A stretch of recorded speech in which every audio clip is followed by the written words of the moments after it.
วันนี้ลูกกาอากาศจะม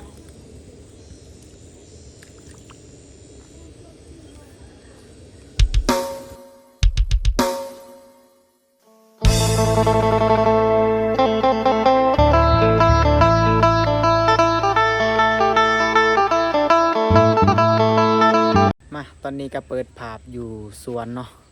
เพราะว่ามื้อนี้จันทีกะสิไปหาเมคนตาเนาะเมคนตาเอาไผขู่อยู่เนาะก่อนอื่นหมดเนาะกะกราบทักทายสบายดีเปิดสุขุสุคนบ่ว่าจะอยู่ภายในหรือว่าต่างประเทศเนาะก็ยินดีเข้าสู่ซองบ่าวจันทีเนาะมาจันทีกะสิไปหาเมคนตานะทุกคนเมคนตากำลังเอาไผขู่เด้อไปเลยนี่โอ้ไผขู่นี่เป็นหนามหมดเลยทุกคนเมสลีเด้ออันนี้เมคอนตากำลังเอาไผขู่เด้ออันนี้เห็นอยู่บ่ทุกคนเมคอนตากำลังเอาไผขู่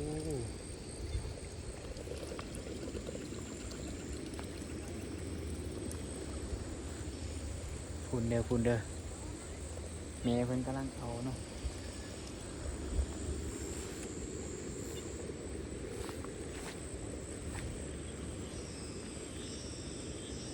โอ้โห เรียบร้อยป้าเพิ่นกำลังเอาไฟคู่เลยทุกคนนี่อากอย คือมึงเสื้อ ไอ้ยังแม่คนตามาเอาไฟคู่เลยทุกคนง่ายอยู่บ่เอา ง่ายแล้ว ปานมาต้มเลยเว้ยสิซอยแม่คนตาก่อน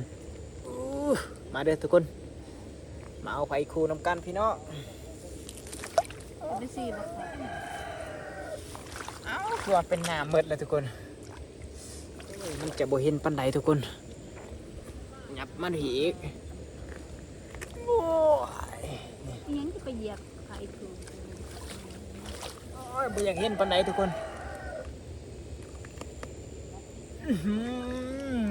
นะ มันโรแมนไข่ถูกแล้วอันเนี้ยฮะ ทางไอ้คู่บอกแบบนี้อันนี้ข้างล่างเลยแบบนี้เนาะโอ้เอาสบายได้นี่มันเป็นน้ำเป็นตุ่มทุกคน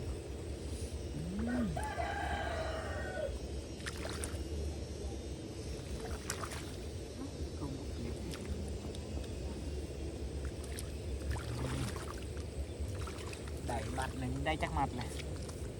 ก็ประมาณ10 บาท 10 ปลายมัด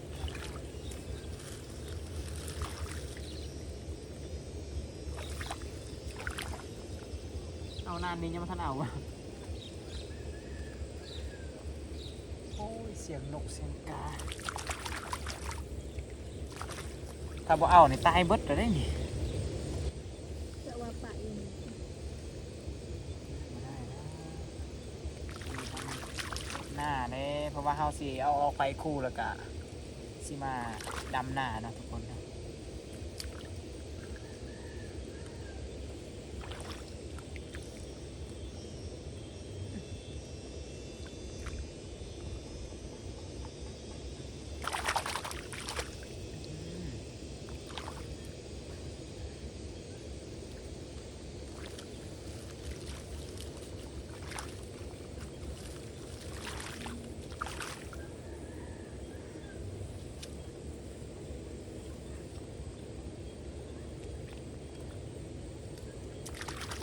มันเป็นหน้ามืดเลยทุกคน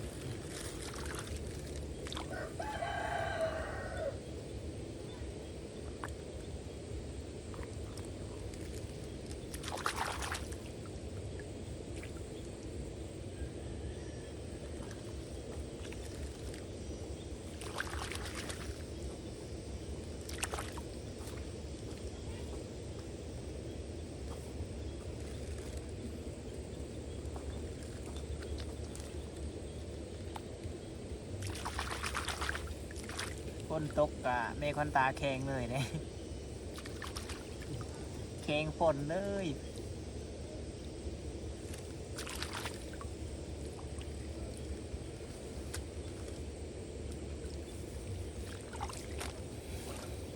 ทกมันเหือนะโอ้ยตาย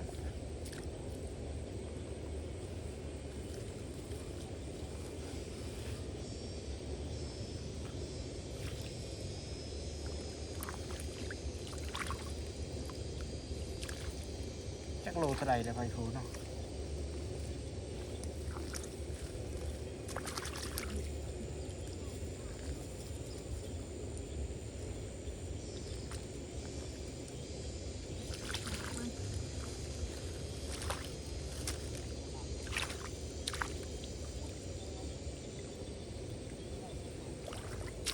เย็นราดอกอัด ยัง จะไปซีเขา อ่า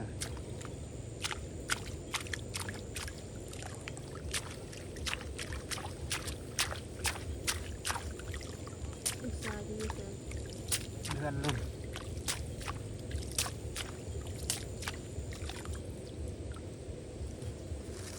ตำเจลนี่แสบได้ใส่มักเผ็ดอ่อนนี่ไฟคูนี่แสบอำลำนะนี่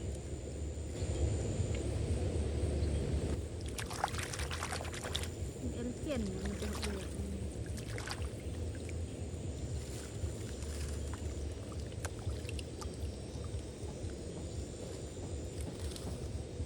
บ่เห็นมันมืดเลย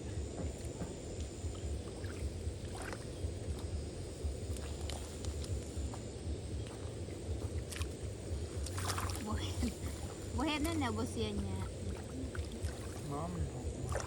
มันหกจะไปเห็ดให้มันดำ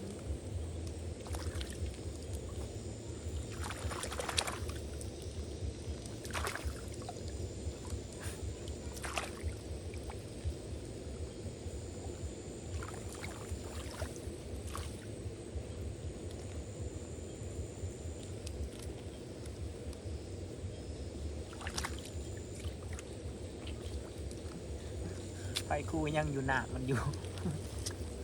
ตลกเลยจีบทรงกูเย็บเย็บนะ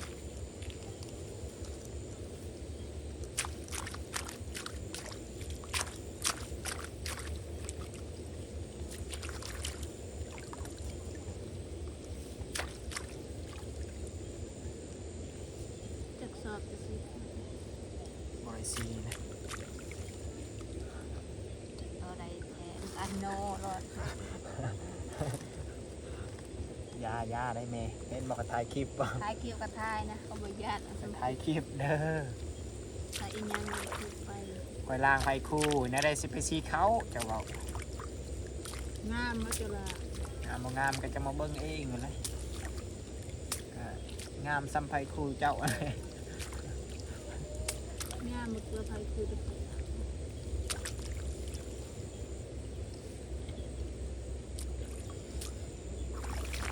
โอ้ยฝนกระตกเนาะฝนตกลิ่นเนาะ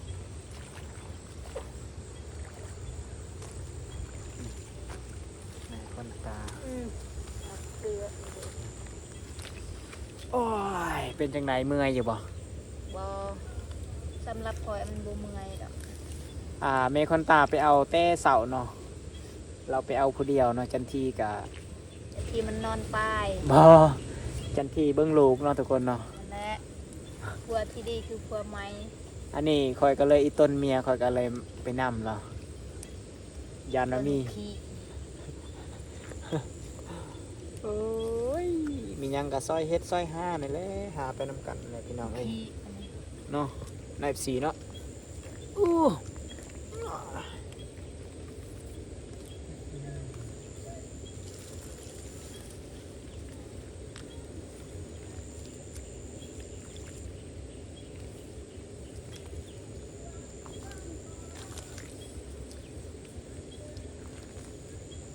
สิลง YouTube ได้นี่10 ปลายนาทีหรอกสิเฮ็ดนี่ขึ้นบ่ขึ้นก็แล้วเลยลงเลย บ่สนใจบ่มีคนเบิ่งเราก็เบิ่งเองเนาะ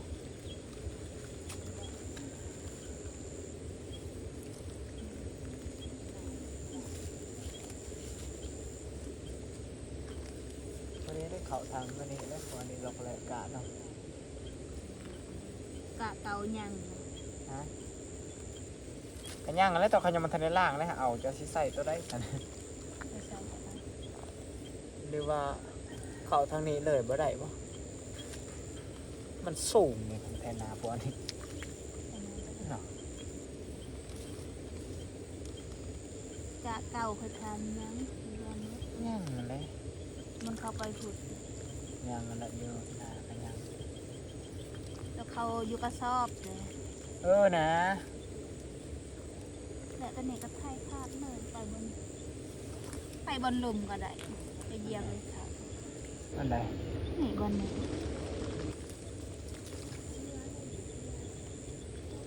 เหยียบเขาสมอง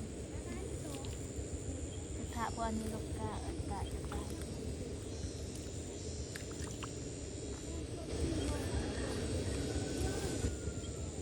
สิละ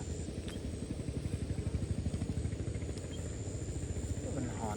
มันจะจับ ถ่ายคลิปให้คอดดูว่า คิดยังอีก คอดลมสองขด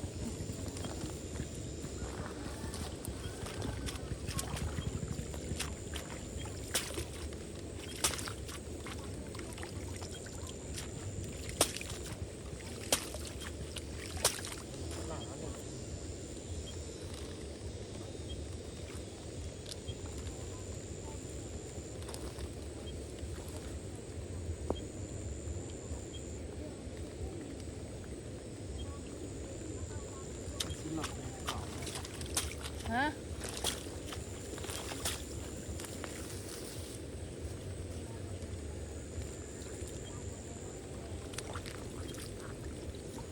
ยังมาอื่นจับแลจับบอกระเอา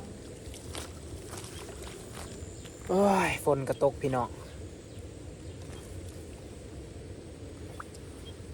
เมื่อกี้มันบ่ตกแล้วเนาะตกอีก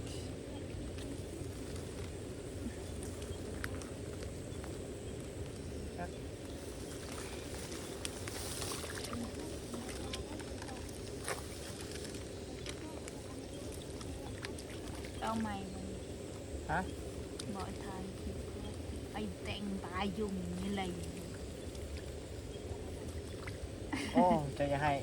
ลงคลิปเดียวแล้วสีดังเลยมันมีวันเนาะ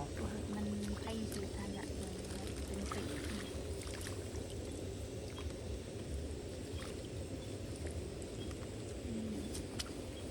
เอาทุกคนจบคลิปก่อนทุกคน